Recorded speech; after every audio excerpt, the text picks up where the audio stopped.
केशवपुर नाम के गांव में राघव नाम का एक दर्जी रहा करता था। उस गांव में वो अकेला ही दर्जी होने के कारण सभी लोग उसके पास ही कपड़े सिलाने के लिए आते थे। राघव का व्यापार अच्छी तरह से चल रहा था। उसे दारू पीने की लत होने के कारण कभी कभी वो कपड़े आड़े टेढ़े सिला देता था, लेकिन उसके अलावा कोई भी दर्जी ना होने के कारण लोग उसी से कपड़े सिलवाते थे। जब भी ग्राहक उसके पास कंप्लेंट लेकर आते तो राघव हमेशा उन्हें टाल देता। एक दिन शंकर नाम का आदमी एक टाइट सा कमीज पहनकर आया और राघव से, अरे राघव, ये कमीज कितना टाइट सिलाया है तुमने। अरे भाई, कमीज तो मैंने बराबर ही सिलवाया है। जब नाप लिया था तब तुम कितने पतले थे, अब देखो कितने मोटे हो गए हो। अब मैं इसका क्या करूं? मेरा टाइम वेस्ट मत करो, जाओ यहाँ से। शंकर वहां से चला जाता है। एक दिन और एक आदमी बहुत ही ढीला कमीज पहनकर राघव की दुकान पर आया और राघव से, राघव, तुमने मेरा कमीज देखो कितना ढीला सिलवाया है। अरे भाई, जब मैंने तुम्हारा नाप लिया था तो सही लिया था। अब तुम दुबले पतले हो गए हो तो इसमें मेरी क्या गलती। अब जाइए भाई साहब यहाँ से। राघव आने वाले हर ग्राहक को कुछ न कुछ कहा करता था। एक दिन गांव में एक औरत बैलगाड़ी पर अपनी सिलाई मशीन और कुछ सामान लेकर आई। उसके साथ एक छोटा बच्चा भी था। वो औरत गांव में आकर राघव के पास जाती है और राघव से, भैया, मेरा नाम राधा है। मेरे पति एक दर्जी थे। उनसे मैंने सिलाई का काम सीखा था।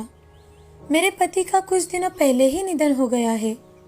बीमारी की वजह से हमें हमारी पूरी जायदाद बेचनी पड़ी।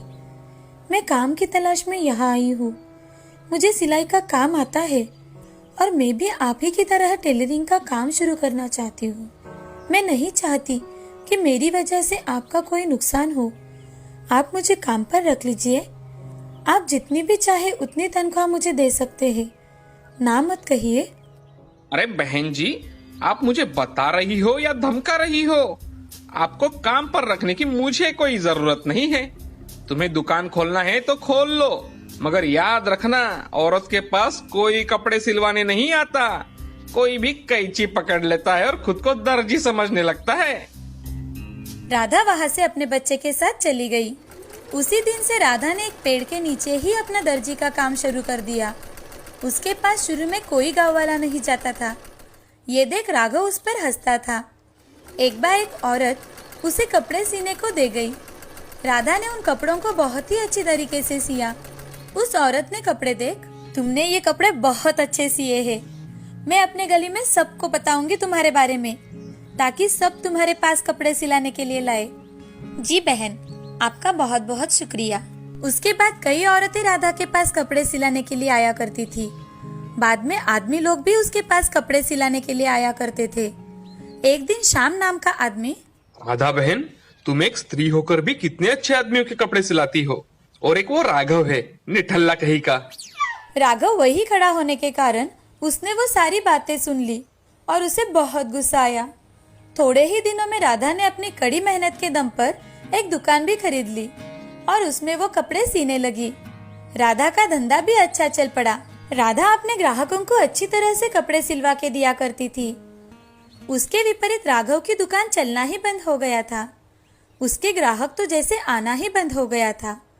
इसी वजह से वो राधा पर बहुत ही जलने लगा था।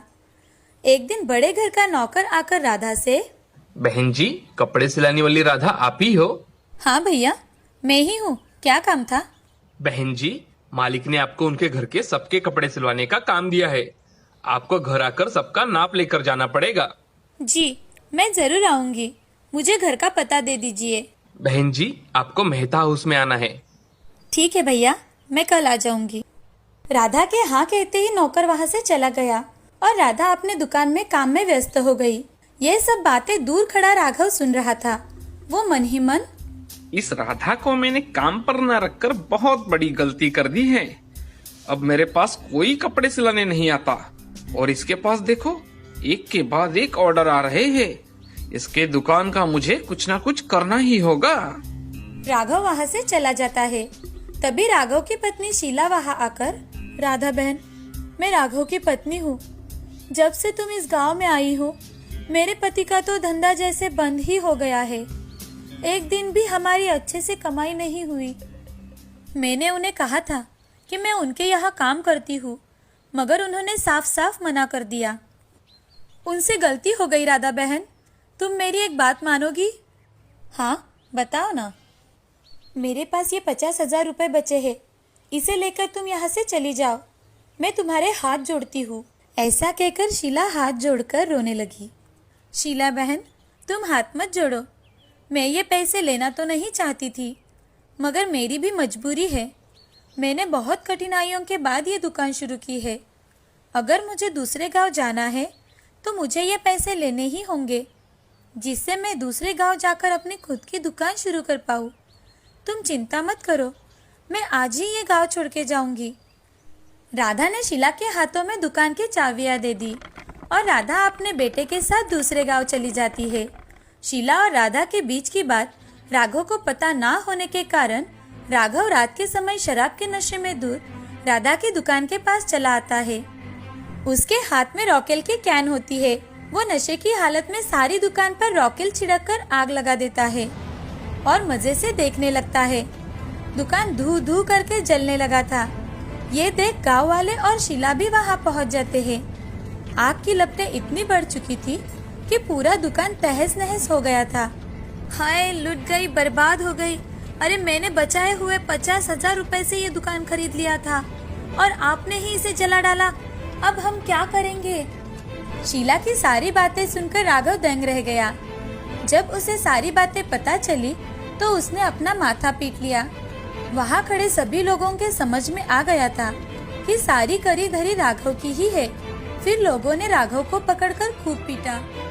इधर राधा दूसरे गांव जाकर कपड़े सिलाकर अपना जीवन अच्छी तरह से बिताने लगी थी।